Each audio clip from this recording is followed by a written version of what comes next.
Hello, beloveds, and happy Thursday. Happy Thursday. So, I wanted to pop in and tune in and turn on with you and share a little insight with you just to remind you that Tarot 2.0 is open. It is our free community for you to get in and learn about tarot as a spiritual practice, as well as Sisters of Tarot, our paid membership. So hello, beloved. So I wanted to share with you a little bit of insight because I will be going live in Tarot 2.0 and we're on day 3 of our 10 days of tarot, and I want to make sure you get in.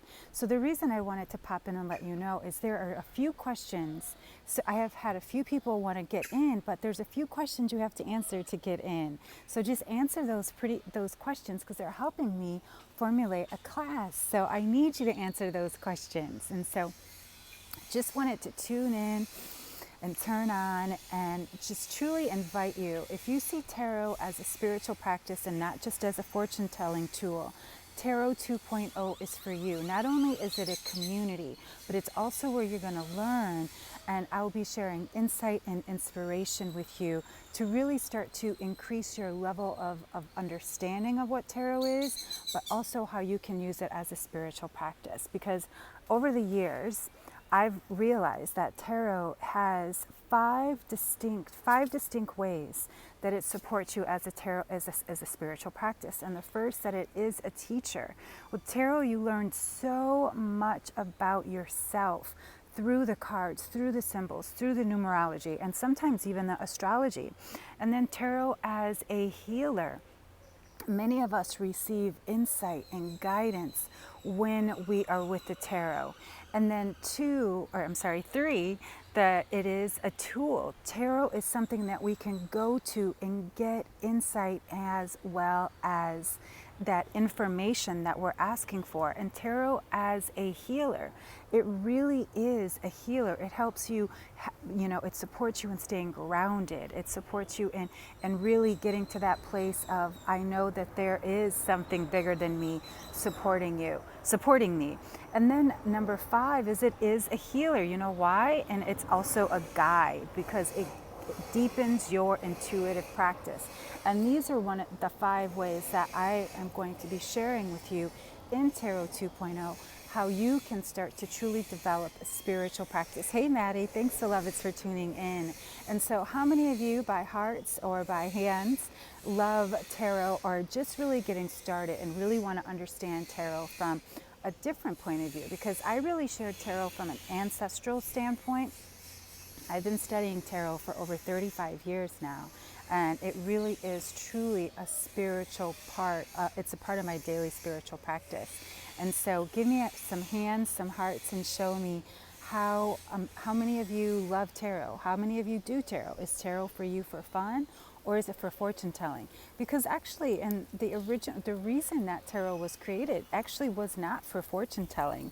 Actually, it was used as a tool for the initiates of the sacred mystery schools in Egypt to better understand themselves. And so perfect, just getting started. Thank you, Nikki. So just getting started can be absolutely the most, confusing place. And so using tarot for guidance is really a great opportunity. I see you there, Mix Mary, as a tool for guidance is really then how you begin to really learn to trust yourself. Many of us don't realize that we don't trust ourselves, but tarot not only teaches us how to trust ourselves, but it also teaches us how to trust our intuition. And so I'm inviting you over, like I said, in about the next 30 minutes, I'll be popping over to Tarot 2.0, and look at that, it's 2222, it's 222. You're studying Egyptian. Yes, Egyptian tarot. I've been studying that. That's how I actually got started when I was 13. So like I said, over 35 years ago. So if you are interested, go ahead and join our Facebook group. All you have to do is search for Tarot 2.0 and it'll pop up for you. But you just have to answer a few questions and then you are in. And so I'll be going live over there in just a little bit. But before then, I'm going to dive into Sisters of Tarot. And the reason I separated these two is because, first of all, there's people who are just getting started and really need some basics. And when you sign up for Tarot 2.0, actually, there is a guide for mastery. I put together a little guide for you to start looking at how and some of the different symbols, as well as the major arcana and the minor arcana, and what that all means. It's a free PDF guide for you to start to really support yourself in your spiritual practice, and how to put together your divination sentences, as well as the spread. So I've already popped in a few spreads over there, but we're on day 3 of our 10 days of tarot.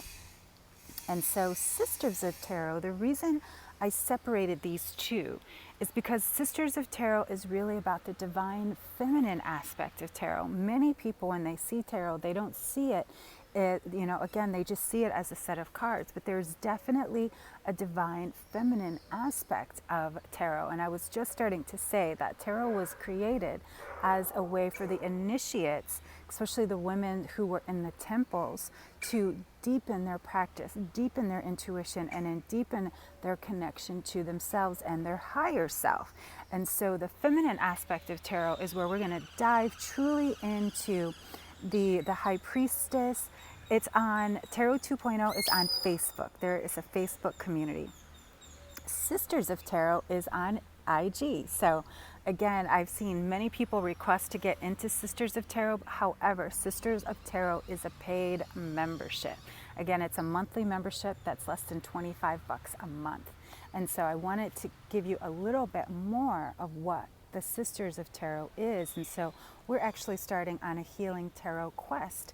And the reason that we're doing this, the reason, like I said, that I separated the two is really because Sisters of Tarot is that deeper dive. And because, again, you're investing in it, there is a lot more in it. So the free group, again, is basics and really starting to learn tarot as a spiritual practice. And Sisters of Tarot is if you really want that deeper instruction one-on-one with me. So Sisters of Tarot is here on IG. Again, all the details for everything, beloveds, is in the links in bio. So there is no searching for you. Go ahead and tap the links in bio and it's all right there for you.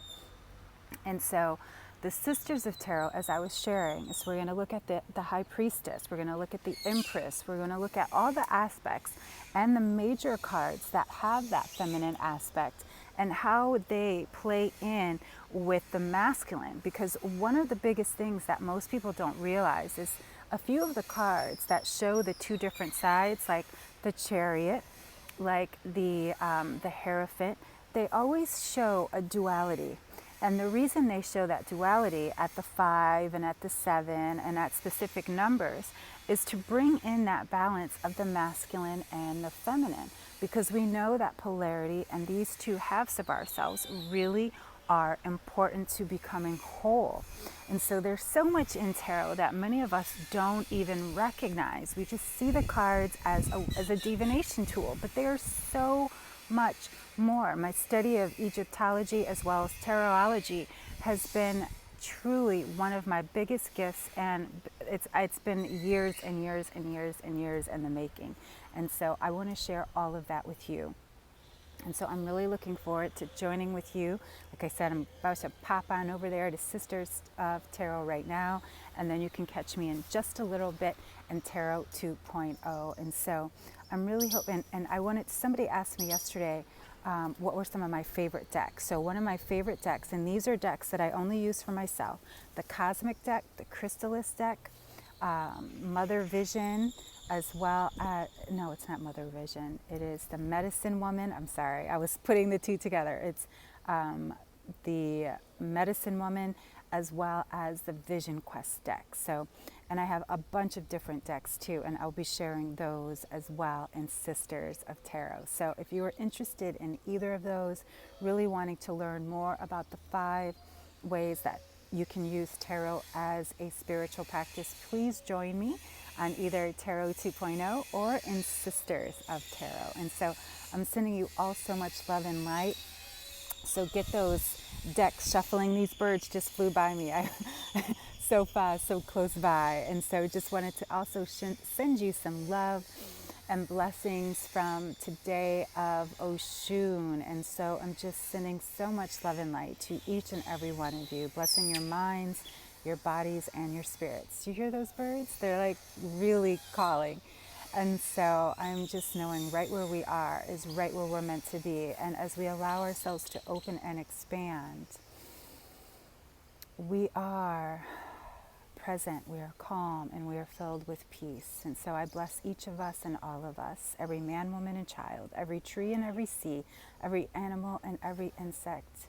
I call forth the angels, the archangels, the ascended masters, the ancestors, the orishas, the goddesses, the gods. I call forth all spirit beings who want to be here to guide us and provide us now. May we be lifted and shifted up and over and beyond into a new world, into a new era, and into a new life. Blessed be as above, so below. Ashe, Amen, Imhotep. And so it is. I love to pray, so I'm always going to make sure I get some prayer in with you, beloveds. And so I'm sending you so much love. And if you're ready, get those decks shuffling. Can't wait to join you over on Tarot 2.0. Happy birthday, Maddie. And until next time, peace and blessings.